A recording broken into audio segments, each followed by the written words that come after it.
정말 춥습니다. 이렇게 추운 적이 있었나 싶을 정도로 춥습니다. 영하 이제 10도 내려가는 거는 아무것도 아니고, 15도, 16도, 17도, 체감 온도는 20도를 훌쩍 넘어갑니다. 그래서 시베리아가 아니라 뭐라 그래요? 서베리아라고 하더라고요. 서베리아. 서울이 이제 시베리아 같다는 뜻이겠죠. 그런 생각을 해봤습니다.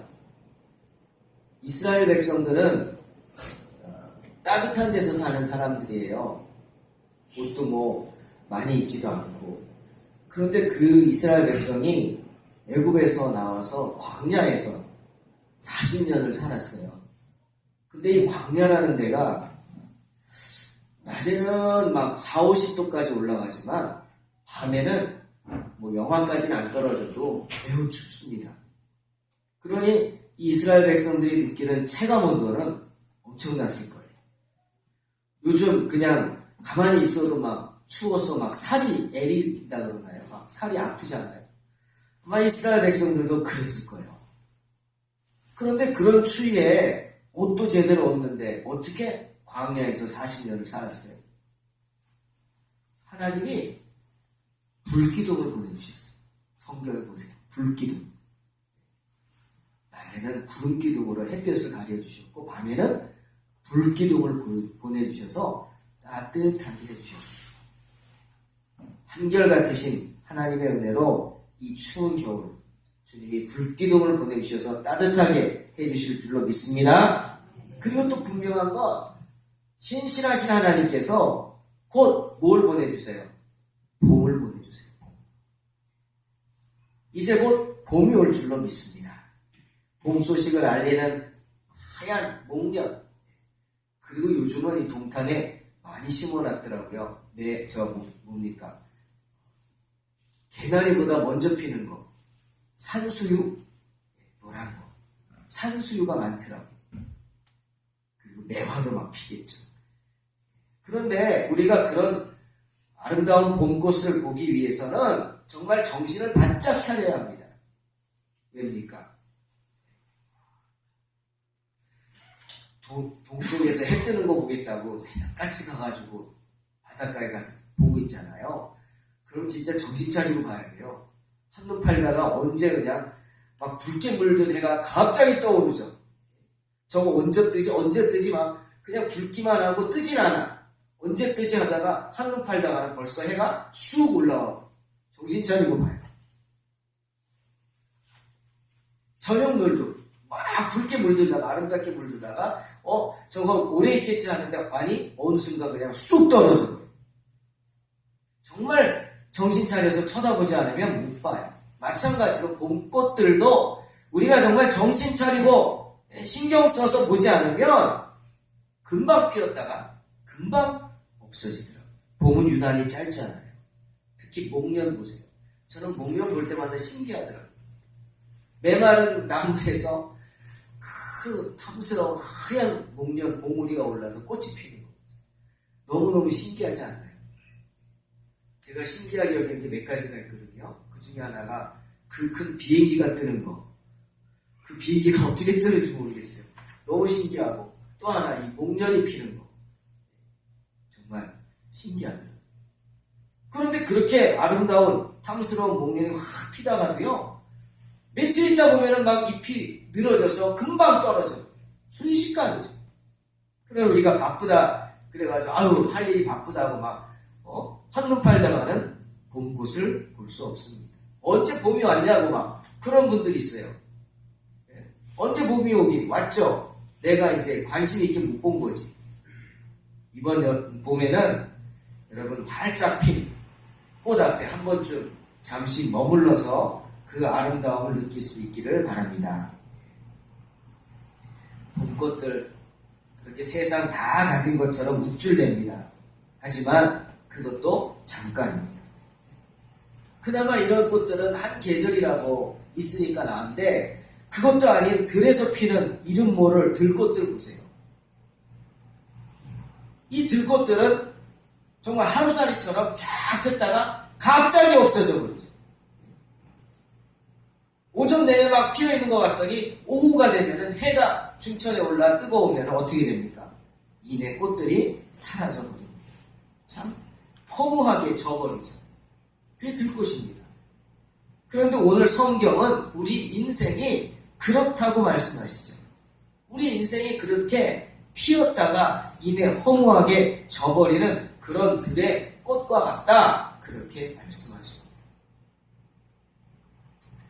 새해를 맞아서 제가 첫 주부터 계속 새해를 시작하는 성도들에게 우리가 무엇을 알아야 될지 이야기하고 있어요. 여러분 하나하나 기억하세요. 오늘은 이 야고보서 말씀 계속해서를 통해서 하나님이 우리에게 귀한 인생의 진리를 이야기하십니다. 그 진리를 우리가 듣고 알아서 그 진리대로 행해야 우리의 인생이 하나님 보시기에 복될 줄로 믿습니다. 여러분은 얼마나 오래 살기를 원하십니까? 요즘 100세 시대라는 말 이제 뭐 낯설지도 않아요. 가까이는 저희 큰이모도 보니까 벌써 90대 중반이세요. 정정하세요. 저한테 가끔 전화해서 박 목사 그러면 목사님 잘 있냐고 늘 기도하신다. 교회는 나가지 못하시는데 마음만이라도 그려주시니까 얼마나 감사해요. 정말 몸은 배짱 많으셨는데 목소리는 저런 여전히 총명하고 그냥 총기도 없어지지 않고 대단하십니다. 100세 시대가 낯설지 않아요. 그런데 그렇게 건강하게 오래 사시면 모르겠는데 골골하면서 정말 맨날 아프면서 살면은 그것도 힘들 것 같아요. 그래서 그전에는요 보험회사에서 뭐라고 얘기했어요? 무병 100세 시대 막 이랬어요. 무병 100세 시대. 100세를 건강하게 살자 이러면서 그래서 연금을 들라고 막 보험회사에서 난리였죠. 연금을 들라고. 그런데 이제는 바뀌었죠. 네. 보험회사가 말하는 게 바뀌었어요. 무병이 아니라 뭘로 바뀌었어요? 유병 100세 시대 이럽니다. 그냥 병 달고 살라는 거죠. 하도 병이 많으니까. 유병 100세 시대. 그래서 뭘 들라고요? 연금을 들지 말고 요양보험을 들라고 합니다. 요양보험. 왜? 나이 들면은 면역이 많이 약해져서 병이 드는 게 당연한데 그렇게 병이 든 채로 우리가 오래 살다 보니까 병원 신세지는 일이 많잖아요. 저도 가끔 어머님 때문에 병원을 가는데 병원에 가면 수많은 연세 드신 분들이 그렇게 많은지 모르겠어요. 그러니 그렇게 병원 신세지는 날 많으니까 남은 가족에게 짐 되지 말고 요양보험을 들어서 유병 100세 시대 준비하라는 거예요. 좀 기분 나쁘게 들릴지 모르지만 나이 들면 요양병원 가서 지내라 이런 소리로 들리잖아요. 그래서 그런지 요즘 시내 곳곳 보면은 이 동탄에도 보면 상가마다 이렇게 보면 없던 게 생겼어요. 뭐예요? 요양병원. 그죠? 예전에는 전혀 없던 건데 요즘은 가서 이렇게 보면은 요양병원이라고 막 생기더라고요. 여러분, 건강한 사람들이 지금 건강한데 왜 굳이 보험을 들라고 합니까? 유병 100세 시대니까 요양보험 들어라. 왜 들라고 합니까? 인정하기는 싫지만 알기 때문이에요. 인생이 그렇게 길지 않다는 걸 알죠. 지금은 내가 건강하지. 하지만 얼마 지나지 않으면 나도 늙어요. 나도 병든단 말이에요. 저도 요즘 너무 조금 힘든 것 중에 하나가 눈이에요. 눈. 노안이라고 그러잖아요. 저 책 보는 게 힘들더라고요. 조금만 뭐 1시간, 2시간. 예전에는 뭐 4시간, 5시간도 그냥 책 보고 그랬는데 못해요 이제. 한 2시간만 봐도 눈이 깜깜해져요. 안 보여요. 안 보여요. 야, 이게 그러는 거구나. 나이가 드는 거예요. 안과 봤더니. 그냥 그러려니 하면서 살래요. 적응하고. 그러니 우리는 알아야 합니다. 뭐예요? 인생의 진리 하나. 인생이 들의 꽃과 같음을 알아야 합니다. 인생은 짧아요. 짧다는 사실을 알아야 합니다.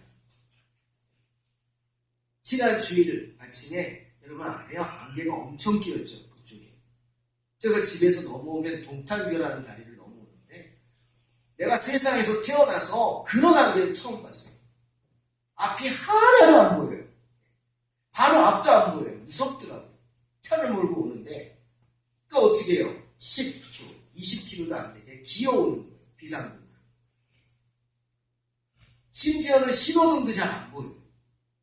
이거 이러다 어디서 뭐가 와서 날 받을지도 몰라서 괜히 깜빡이 켜고 크락션도 막 누르고 나 있다고.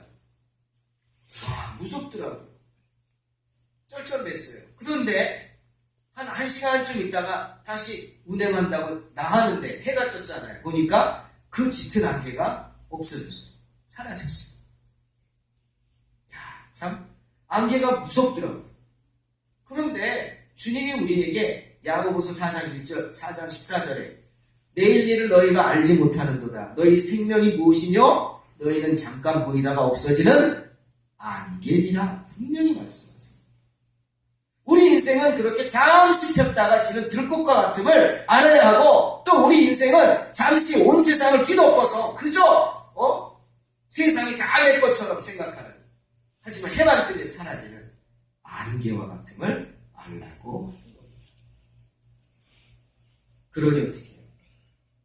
그런 짧은 인생을 어떻게 사시겠어요? 세상의 모든 걸 걸고 사시겠어요? 오직 천국을 소망하며 사시기를 주님의 이름으로 축원합니다. 두 번째 진리, 오늘 성경이 말하는 것 9절입니다. 낮은 형제는 자기의 높음을 자랑하라. 낮은 형제는 자기 높음을 자랑하라. 여러분 이게 무슨 뜻인지 아세요? 쉽게 얘기하면 뭐냐면 어떤 형편과 처지에 있어서도 기죽지 말라는 거예요. 기죽지 말라고. 우리 성도는 기죽으면 안 됩니다. 저도 저희 자녀들에게 항상 하는 말이 당당하라. 어디 가든 당당. 아빠 봐라. 아빠는 뭐 가진 것은 없겠지만 어디 가든 나는 당당하다. 당당해. 왜? 내가 누구예요? 내가 하나님의 아들이기 때문에. 낮은 형제는 자기 높음을 자랑하라고. 여러분 오늘날 신분제도가 있습니까? 있어요. 뭐가 신분을 결정해요? 돈이 많으면 신분이 높은 줄 알아요. 돈이 많으면 함부로 해요, 사람들한테. 그렇잖아요. 우리 뭐 가끔 보면 뭐 백화점에서 내가 뭐 VVIP 고객이라 점원들에게 함부로 하는 거 보잖아요. 오죽하면 그게 드라마에도 막 나오겠어요. 그게 현실이에요. 돈이 계급을 만드는 것 같아요. 권력. 그게 계급을 만들어요. 근데 보십시오. 그 권력 갖고 그러다가 우리 아까 집사님 기도하셨지만 한순간에 떨어지잖아요. 돈 갖고 그러다가 한순간에 감옥에 갇히잖아요. 우리나라 제일 기업 총수 지금 어디가 있어요? 감옥에 가 있잖아요. 돈 많으면 금수저라고 사람들이 그 앞에서 괜히 굽신거리고 그렇지만 아니 주님은 돈이 없다고 권력이 없다고 낙심하지 말라고 하십니다. 그리고 돈 있고 권력 있는 사람 앞에서 굽신거리지도 말라고 하십니다. 왜? 그럴 필요가 없기 때문이에요. 없는 것이 죄입니까 여러분? 가진 게 없는 게 죄입니까? 아니잖아요. 가진 게 많으면 걱정이 많죠. 내 집이 없다고 죄인은 아니고 좋은 차 못 탄다고 죄인은 아니에요. 단지 그들보다 누리지 못하니까 조금 불편할 뿐이겠죠. 하지만 그렇다고 없는 것을 갖겠다고 죄 지어야겠습니까? 아니잖아요. 없다고 해서 기죽을 필요도 없지만 없는 것을 가지겠다고 죄를 지어서는 절대로 안 되는 거죠. 우리는 하나님의 자녀입니다. 주님 말씀처럼 베드로전서 2장 9절 오직 우리는 택하신 족속이요 왕같은 제사장들이요 거룩한 나라요 하나님의 소유된 백성이기 때문에 하나님의 자녀이기 때문에 어디서도 기죽지 말고 당당해야 되는 줄로 믿습니다. 아멘. 주님도 낮고 천한 이 땅에 가장 낮은 자의 모습으로 오셨어요. 말도 아닌데, 소도 아닌데, 말이나 소가 태어나는 마구간에서 태어나셨어요. 누가? 예수님이. 아무 죄도 없으신데 우리 죄 때문에 경선이 십자가를 지셨어요. 누가? 예수님이요. 낮아지신 거예요. 빌립보서 2장 말씀처럼 자기를 비어 종의 형체를 가져서 사람들과 같이 되신 분이 바로 예수님이에요. 사람의 모양으로 나타나셔서 자기를 낮추시고 죽기까지 하나님 말씀에 복종하셔서 십자가에 달려 죽으신 분이 바로 예수님이세요. 우리는 그런 예수님을 따르는 그리스도인이에요. 크리스찬이 뭡니까? 그리스도를 따르는 사람이라는 게 크리스찬이에요. 저와 여러분은 크리스찬이에요. 그러니 주님을 따라가야 돼요. 그 주님께서 주님을 따르는 우리에게 뭐라고 하셨어요? 누가복음 9장 23절. 아무든지 나를 따라오려거든 자기를 부인하고 날마다 제 십자가 지고 나를 쫓으라. 마태복음 20장 26절. 너희 중에 누구든지 크고자 하는 자는 너희를 섬기는 자가 되고 너희 중에 누구든지 으뜸이 되고자 하는 자는 너희 종이 되어야 하리라 말씀하셨다. 또 28절에서 인자가 온 것은 섬김을 받으려 함이 아니라 도리어 섬기려 하고 자기 목숨을 많은 사람의 대속물로 주려 함이라 분명히 말씀하셨어요. 그러니 성도는 어떻게 해야 돼요? 스스로 낮아지는 삶을 살아야 한다는 거예요. 그러니까 낮은 형제는 어떻게 해야 돼요? 자기의 높음을 자랑하는 거예요. 내가 하나님의 사람으로서 낮아지는 거지 아니거든요. 여러분, 내가 다른 사람 앞에 낮아지는 게 그 사람한테 뭐 잘 보이려고 비굴한 겁니까? 아니잖아요. 요즘 참 삭막하잖아요. 저도 이사 가서 엘리베이터에 타면은 인사를 열심히 하려고 그래요. 새로 입주하는 사람들, 이사 온 사람들. 반갑잖아요. 이제 한 아파트에 사니까. 그래서 인사를 하면요. 인사를 받는 분도 있지만요. 어떤 사람은요. 제가 인사하면 제가 왜 그러지? 하고 이렇게 쳐다봐요. 아멘이. 정말 민망해요. 저도 이제 나이가 있는데 저보다 한참 젊은 사람들이 그래요. 참 뻘쭘하죠? 뭐라고 할지. 그래도 또 인사해요. 안녕하시고. 그럼 마지못해 그냥 까딱거리고 내려요. 왜 그럽니까 우리가? 성도니까 더 그러는 거예요. 섬기는 거예요. 낮아져서. 내가 먼저 인사하고 내가 먼저 손 내밀고. 왜? 성도기 때문에. 애써서 그렇게 낮아짐을 살아야 하는 것이 바로 성도입니다. 주님이 우리와 함께 하십니다. 그러니 내가 낮아진다 할지라도 어떤 형편과 처지에서도 기죽지 마시기를 주님의 이름으로 축원합니다. 아멘. 또 세 번째 오늘 진리가 있어요. 10절입니다. 부한 자는 자기의 낮아짐을 자랑하라. 이게 무슨 뜻일까요? 부한 자는 자기의 낮아짐을 자랑하라. 물권입니다. 물권이 하나님께 있음을 알라는 겁니다. 여러분, 물권이 뭡니까? 물질입니다. 돈입니다. 돈. 돈은 누가 주십니까? 하나님이 주십니다. 아멘. 하나님이 주세요. 출애굽기 33장 19절. 모세가 하나님께 막 간청했어요. 하나님, 제발 하나님 얼굴만 한번 좀 보여주세요. 하나님 모습을 보고 싶다. 그래서 하나님께서 그런 모세에게 이렇게 말씀하셨어요.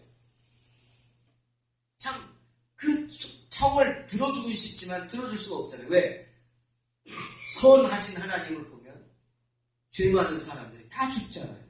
그래서 결국은 뒷모습만 보여주시고 발꿈치만 보여주시는데 그때 주님이 모세에게 이렇게 말씀하셨어요. 나를 보여달라고 그러지 말고 하나님이 어떤 분인 줄 알라고.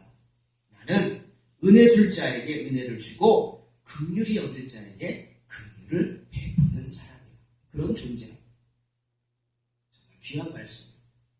하나님은 은혜 줄 자에게 은혜를 주시고 긍휼히 여길 자에게 긍휼을 베푸시는 분이세요.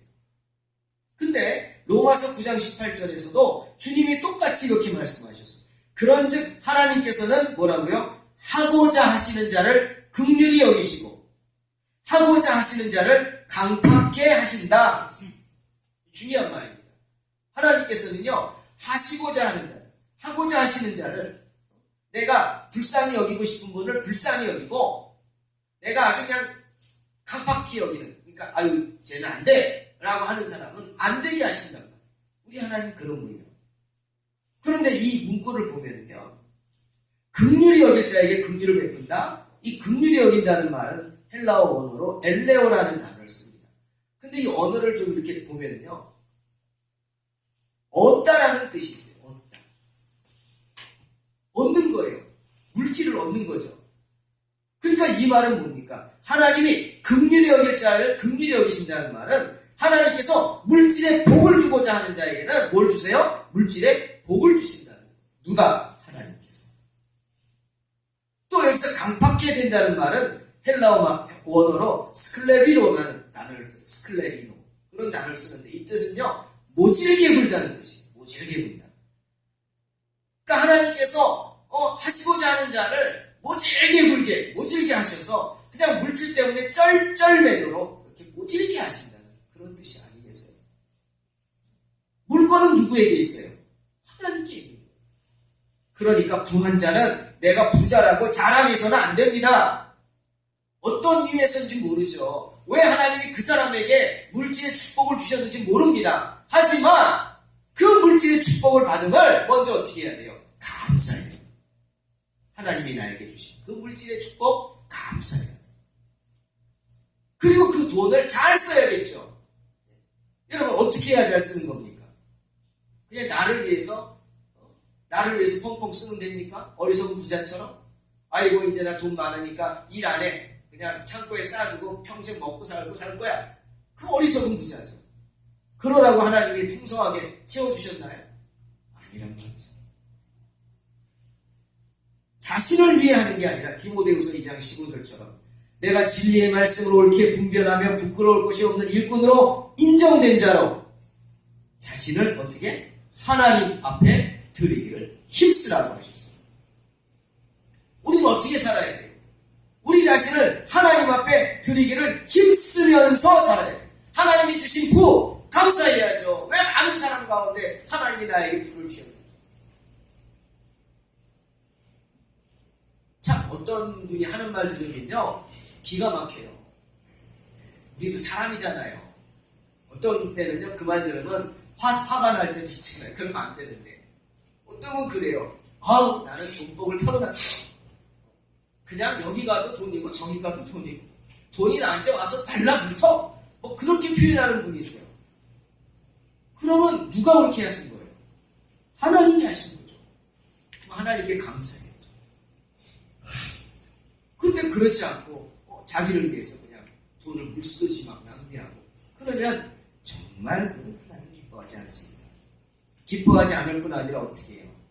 그 부를 가져가시겠죠.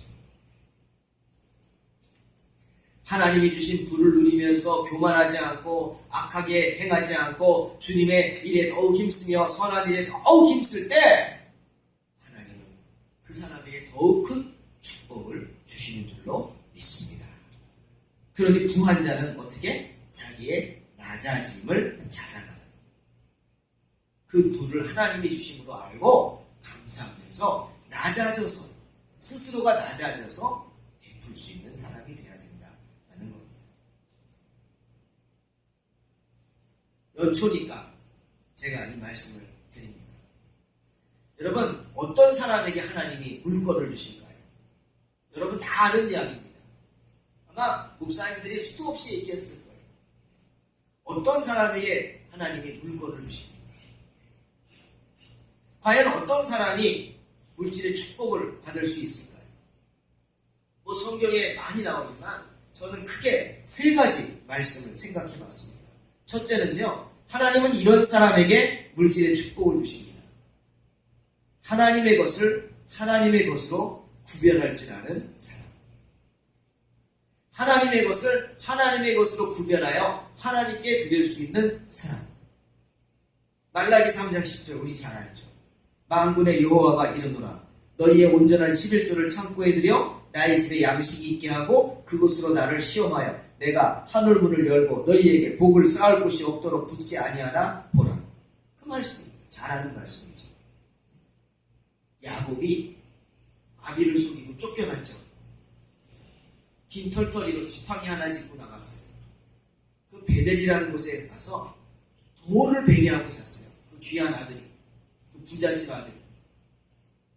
그때 꿈에 하나님이 야곱을 만나주시죠.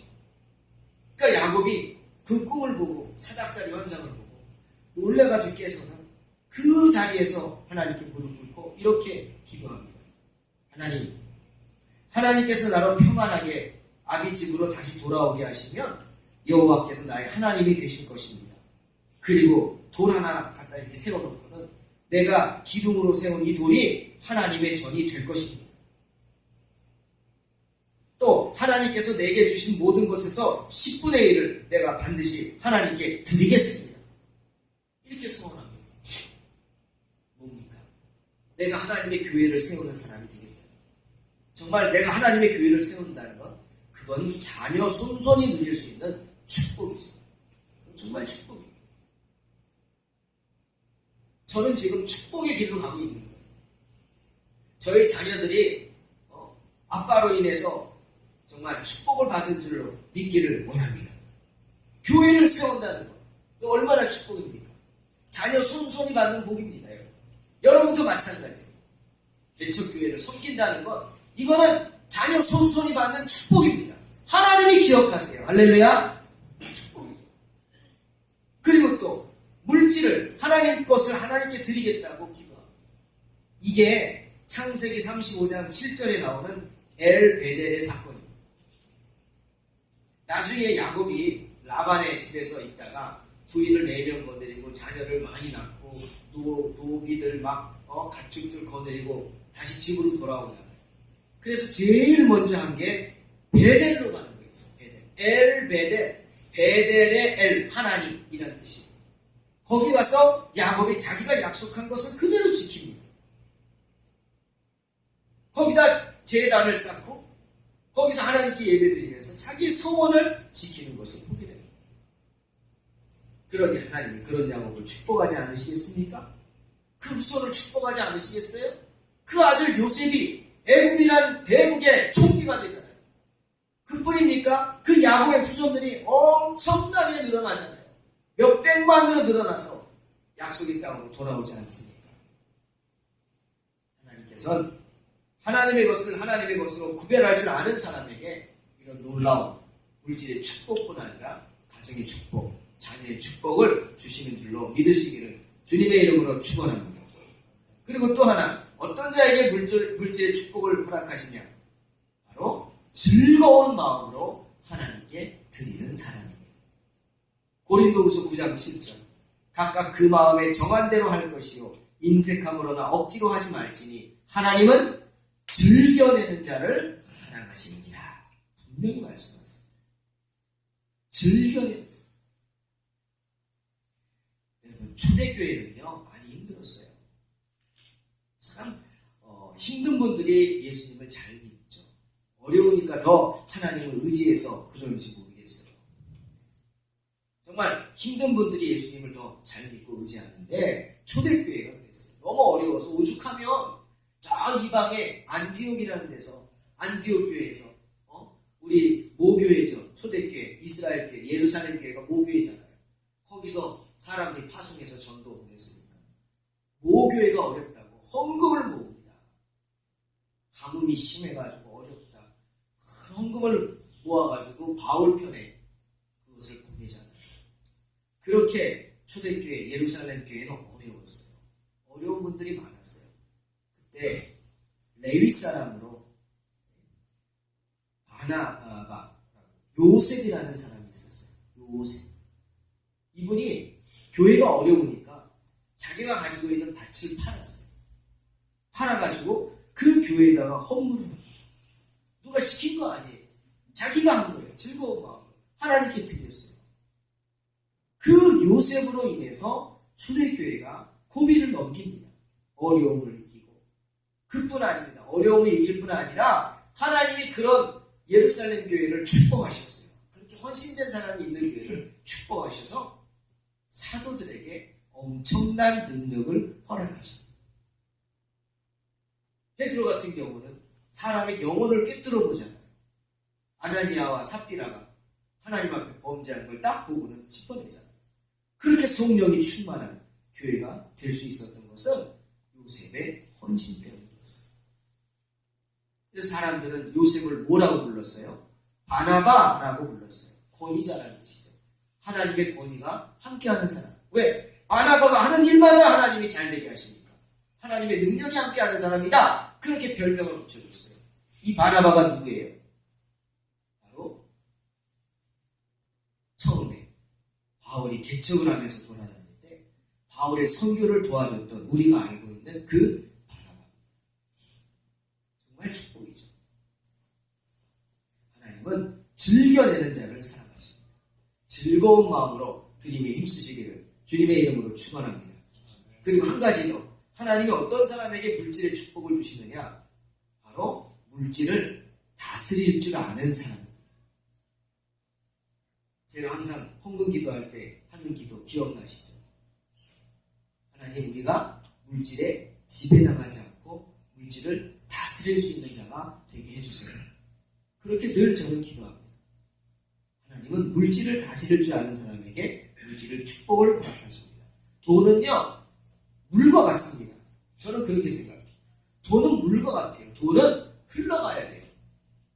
쌓아두면 어떻게 돼요? 물. 고이죠. 고인 물은 어떻게 돼요? 썩습니다. 썩으면 못 먹을 뿐 아니라 악취가 날 뿐 아니라 마침내 그 악취와 그 물 때문에, 썩은 물 때문에 옆에 있는 모든 것이 병들어서 죽게 됩니다.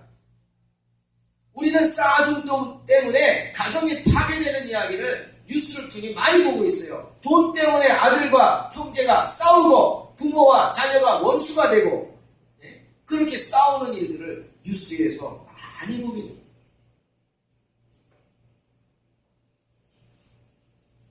제가 어제 어떤 교회 목사님, 연세 드신 목사님 부부하고 식사하면서 교회를 갔었는데, 그 목사님이 그 교회 앞에 큰 밭이 있어요. 근데 그곳에 있던 어떤 장로님이 땅을 헌납하신 거예요. 그래서 교회를 세웠어요. 그런데 이상하게 장로님이 교회 앞에 큰 밭은 헌납하지 않았대요. 그리고 그 밭을 어떻게 했냐면 자녀들이 몇 분이 계신데 공동명의를 해놨대요. 공동명의. 그래, 그 목사님 하신 말이 재밌어요. 목사님, 저 밭은요, 교회 밭은 아니지만 우리가 그냥 마음대로 씁니다. 그래요. 왜? 자녀들이 서로 공동명의니까 마음이 안 맞아가지고 팔지도 못하고 이러지도 못하고 그냥 묵혀두는 거예요. 그래서 아마도 그 장로님이 지혜로웠지 않았냐 뭐 이런 얘기를 하시더라고요.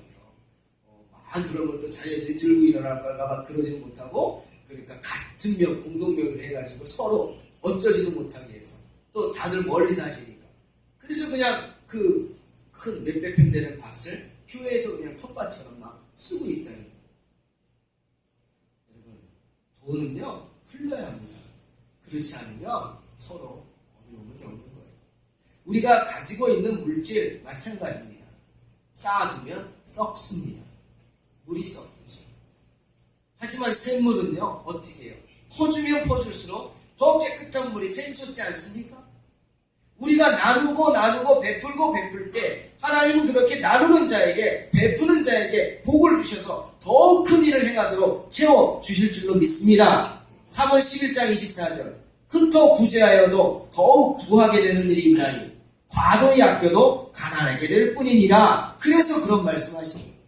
심지어요, 전도서 11장 1절에서 2절, 제가 이 교육전도사 때, 오래전이죠, 산성교회에서 목사님이 설교 때 이 말씀을 쓰시더라고요. 그래서 나는 성경 보면서 이게 무슨 소린가? 읽어보겠습니다. 너는 내 식물을 물 위에 던지라. 여러 날 후에 도로 찾으리라. 말씀입니다. 여러분 이해가 되세요? 너는 내 식물을 물 위에 던지라. 여러 날 후에 도로 찾으리라.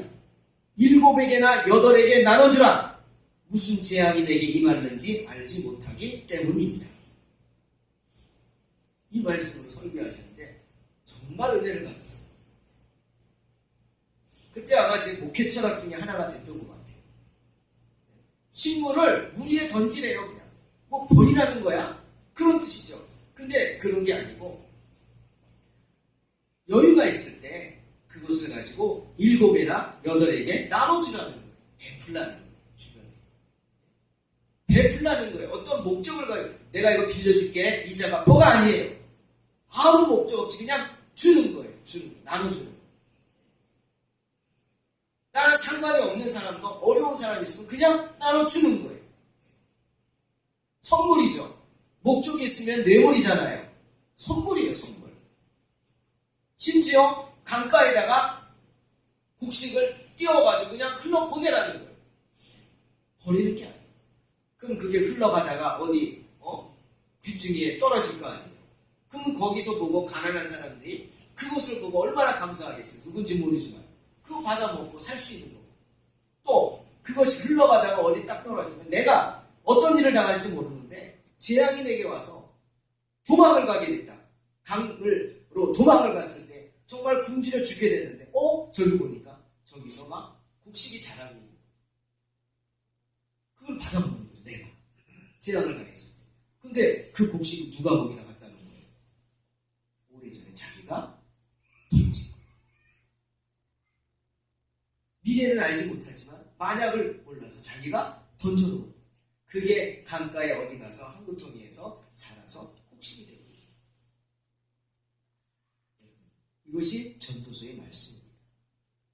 우리가 풍성하다고 할 때, 아니 풍성하지 않아도 베풀고 나눌 때, 그 베풀고 나눔으로 인해서 하나님은 우리에게 복을 주시고 우리는 그로 인해서 어려움을 당하지 않게 된다. 그러니 물질을 내 거라고 고집하면서 아낀다고 고집하면서 그러지 말고 가도에 아껴도 가난하게 되니까 그 물질을 잘 다스릴 줄 아는 자가 될 때 하나님은 우리에게 물질의 축복을 주신다는 겁니다. 며칠 전에 우연히 차에서 한 목사님 방송 설교를 들었습니다. 근데 눈물이 핑 돌아서 오랜만에 들었는데 그분이 누구냐면 제가 대학 다닐 때 젊었을 때 이제 막 제가 대학교 1학년 때 세례를 받았거든요. 예수님이 막 뜨거울 때 저에게 그 뜨거움을 더 불질러 주신 분이에요. 정말 너무너무 그분 설교가 한번 듣고 싶어서 직접 제가 대학생 때 수요일날 강남구 신사동에 강남 성전이 있었어요. 그 교회. 거기까지 가서 제가 들었어요. 그분은 매번 설교 서두에 쩌렁쩌렁한 목소리로 뭐라 합니까? 오늘은 좋은 날입니다. 뭐 있잖아요. 어투가. 오늘 우리에게 참으로 좋은 일이 있을 줄로 믿습니다. 뭐 이러고 시작하는데 그게 웃긴 것 같은데 너무나 아멘 나오는 거예요. 그래, 오늘은 좋은 날이에요. 하나님은 오늘 나에게 좋은 일을 행할 줄로 믿어야지. 막 힘이 되는 거죠. 그래서 한때는 저희 모교의 목사님 방송 테이프 막 듣고 다니고 또 그분 설교도 막 듣고 참 좋았어요. 그런데 방송으로 나오는 설교 듣는데요. 눈물이 핑 돌아요. 왜? 달라졌어요. 뭐가 달라졌어요? 목소리가 달라졌어요. 음성이 달라졌어요. 두 가지가 달라졌어요. 말씀하시는 목소리가요. 힘이 없어요.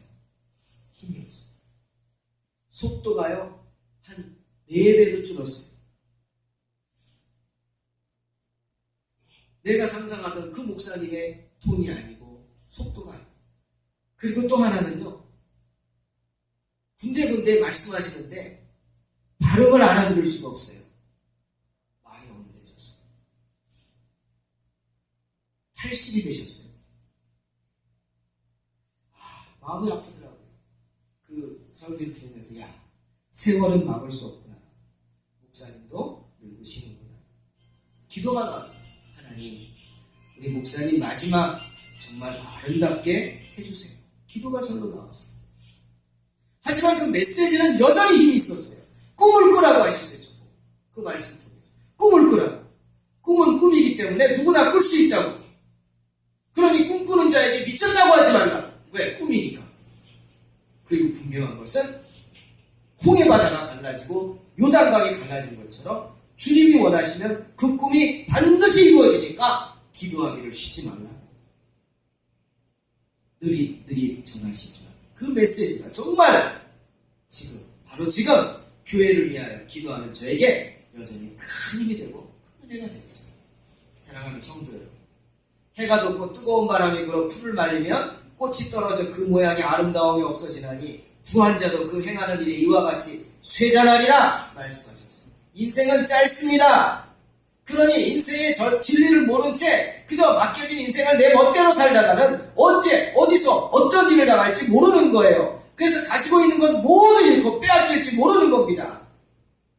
때문에 욥이 그랬잖아요. 한 달 한시에 엄청난 불행을 당했죠. 모든 걸 잃고 심지어 10명의 자녀가 모두 죽었어요. 한꺼번에 한 달에. 하지만 그래도 욥은 뭐라 그랬어요?